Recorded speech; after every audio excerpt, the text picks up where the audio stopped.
again, everyone. How are you doing? Now, this is going to be the series on shared dating experiences. And this would be our second of the series.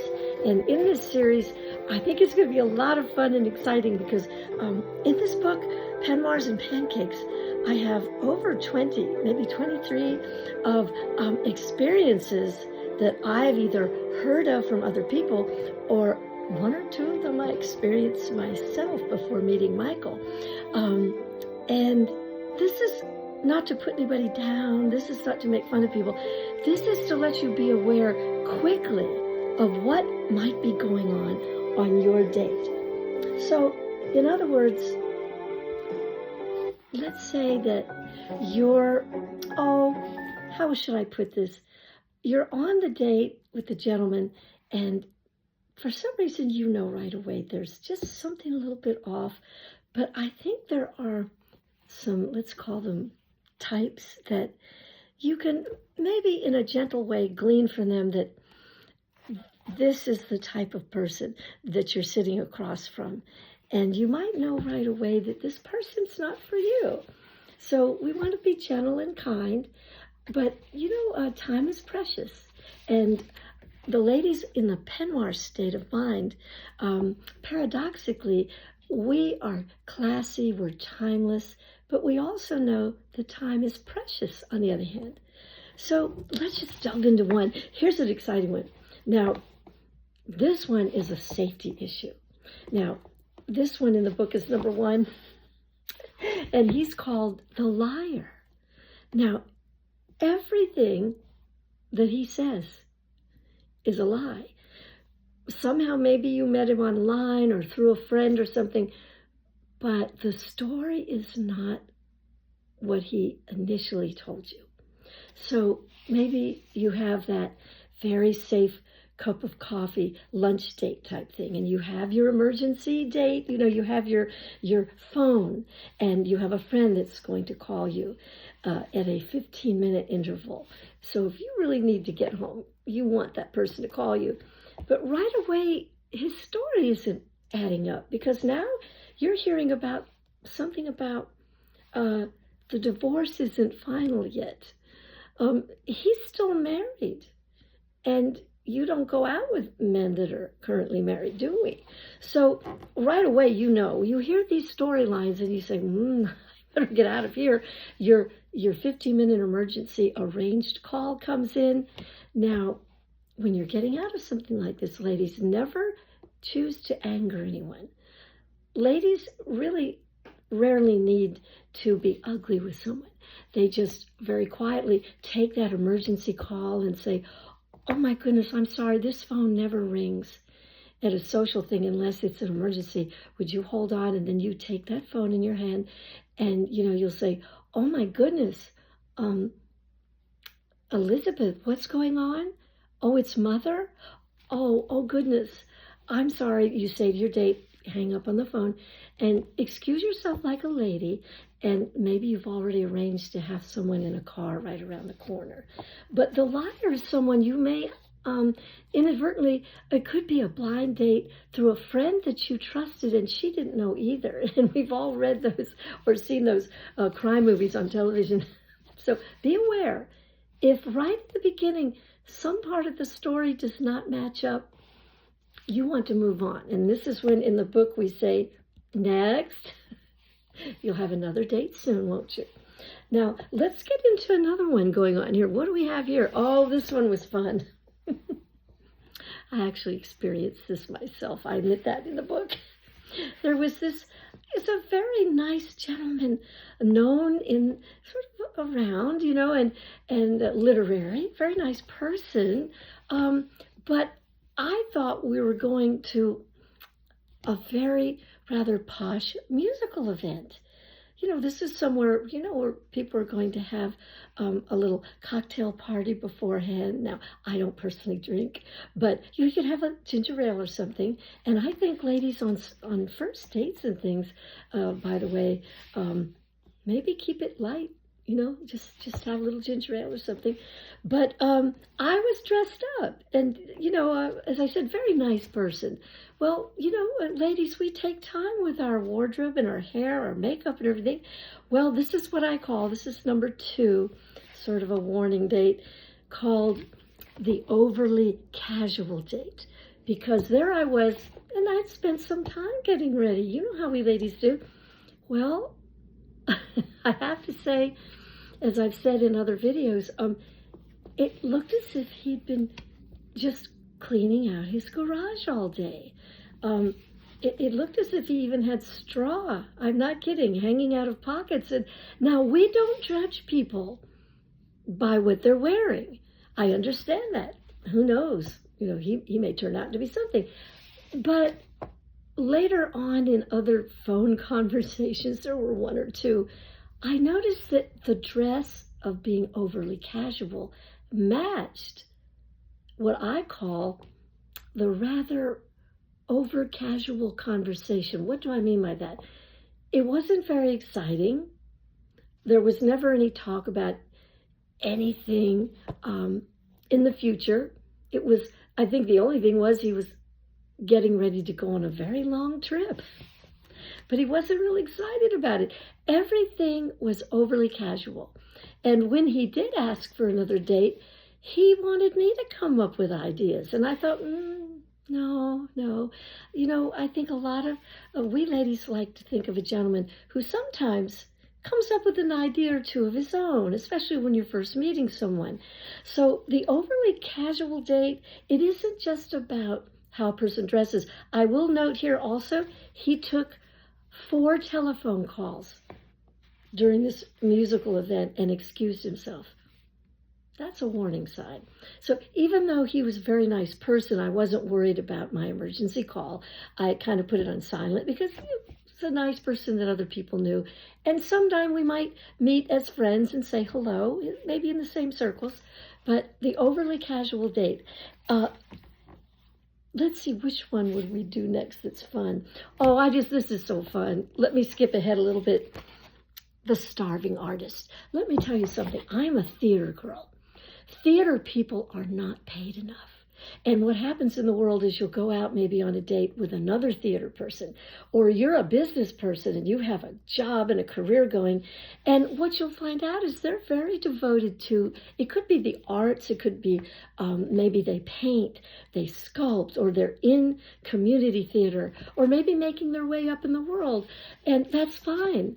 Just be careful in any way, whether this is on the lady side or the gentleman side. These people, as I said, they're not paid enough. And what happens sometimes in dating, a few dates might go by, you might even go Dutch. I know this is something that, you don't usually do, but this is a very, very decent person with a lot of talent. But sometimes they're really not interested in the world of career-oriented goals. So it depends on you. Maybe you're fun-loving and you're also, someone in the theater or arts. And if you're very young, you don't want to really jump into anything anyway. And you don't know, he may end up being a star on Broadway or in the movies. And you better be kind to everybody.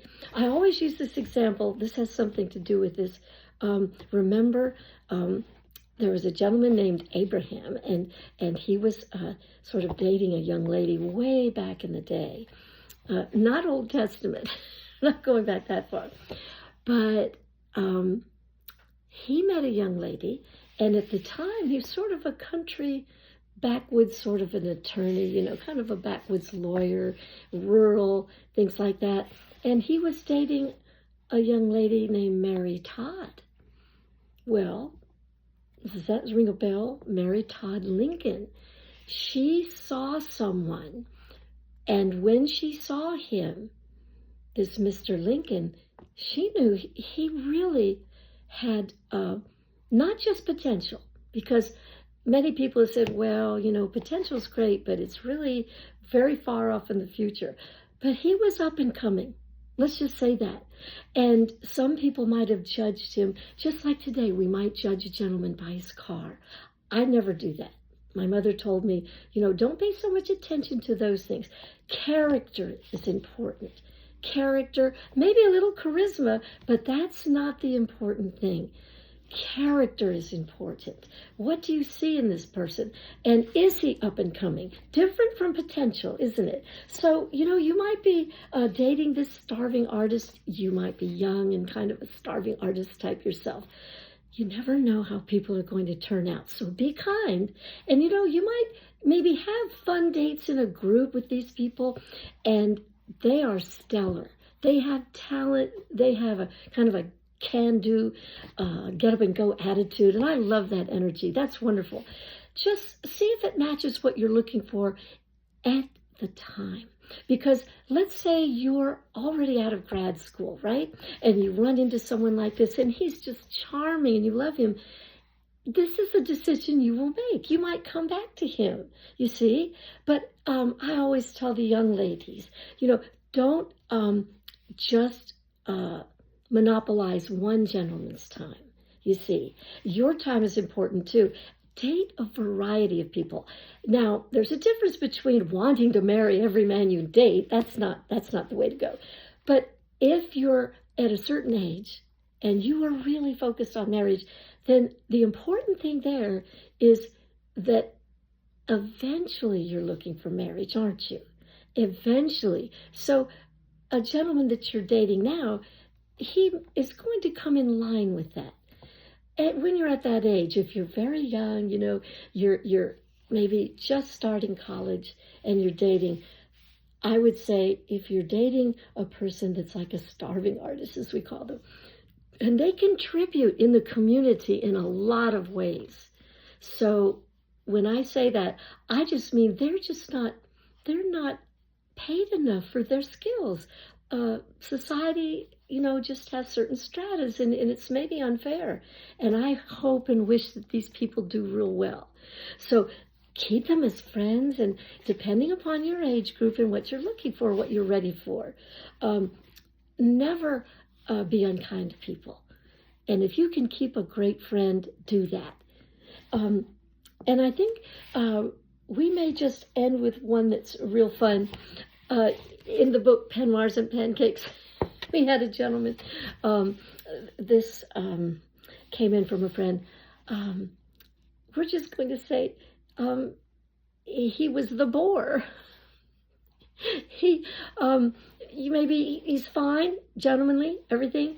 But not only is he a bore, but in this particular instance, at this date, the gentleman talked a lot about his dietary requirements, how he had lost weight, how he was very proud of it. But during the date, this rather boring conversation was going on, and he mentioned to the young lady that perhaps she might take advantage of losing a few pounds. So, gentlemen, ladies don't want to hear that. We don't want that. And not only do we want a boring conversation, we don't want that. Not only do we not want that, we really don't want to talk about diets or things like that on a date. Normally, could be exceptions. And then I found out later that from my friend that this lady found out he had gone on to marry someone he had actually mentioned on her first date. Now, here's a clue. If someone tells you he's still dating someone from a while back, actively, then you're wondering, fine, how serious is that? You might want to get to know how serious this is. And in this case, he eventually married this lady, and very fine lady, but I think that they were ready to move into one of those communities for just people their own age. So that's fine. You may be at that stage. You're ready for that. So what's boring to one person is maybe exciting to someone else. It depends on where you are in your life story. Let's all be kind. Some of these things are very fun. And I think the most important thing is we share these. I want you, if you'd like and subscribe, and it's free. I don't charge for subscriptions to Thoughts Under the Canopy, but if you like, go down in the comments and maybe share just in general, don't name names or places, but maybe a general thing about a dating experience that you're pretty sure will really help someone else. It will save them time. It'll save the lady agony. And in this book, Penwars and Pancakes, there's over 20 different scenarios of how you can tell what's going on right away when you first go on, say, a blind date or, a safe date. One recommended to you, or maybe you've been online, but you finally get to that little coffee date and you're all set with your emergency phone call. Right away, I want you to be able to save yourself a lot of agony and time. Recognize certain types of behavior, shall we say. And if you recognize something, I would like to hear about it. Did you go on a date where suddenly, maybe just after 2 or 3 minutes in, nothing terrible happened, but you sensed something. And then because you learned that, you kind of shared with other people an experience without naming names. You were able to talk to your lady friends and say that this is something they might want to avoid. And by getting yourself moved into the right circles or pools of like-minded people, you will eventually find the person who just clicks with you and makes you sparkle. And remember, most importantly, I think that when a person lights up when you come in the room, that's your friend. You see someone and they're genuine people, their reputation, and not only that, they're pretty smitten with you. And I hope that you will read about my experience, and I think it'd be fun if you would find out, why is this called Penwars and Pancakes? It is not a cookbook, ladies. What it is a success story. It's a way to learn your way in the dating world. It's a recipe for romantic success. That's what I wish for you. And I hope that this weekend has been fun for you. And I really look forward to looking at some of your comments. So check out my Thoughts Under the Canopy. There's all kinds of things, from crafts to talking about my book to shared experiences, lots of fun. And I just did some videos on wedding pet peeves and faux pas. So that seems to be doing real well. Love you all. Have a wonderful rest of the day and see you again soon. Bye for now. Love.